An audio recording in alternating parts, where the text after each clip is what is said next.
To help unravel the secrets of Mariano Rivera's cutter, we enlisted pitching coach Tom House, who's worked with greats like Nolan Ryan and Randy Johnson. He's got 4 or 5 different pitches that all come out of the same exact tunnel. The visual on all 4 or 5 of his pitches look like fastball and become something else. One way hitters identify a pitch is by gauging a pitcher's arm angle.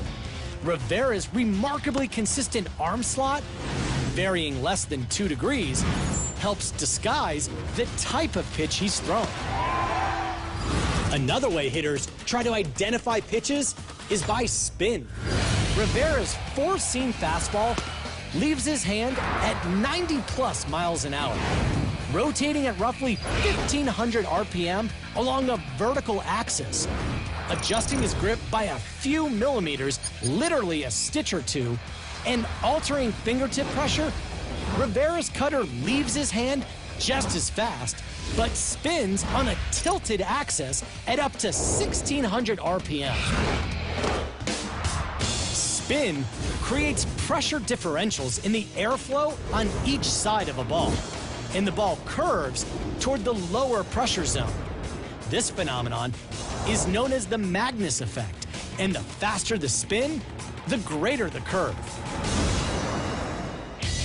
To a batter's eye, the spin and velocity of Rivera's cutter look like his standard fastball. But since hitters only have about 0.17 of a second to correctly identify a pitch, they're usually wrong.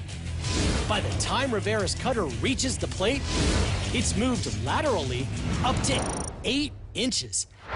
And the majority of that movement is in the last 10 feet of the ball's flight.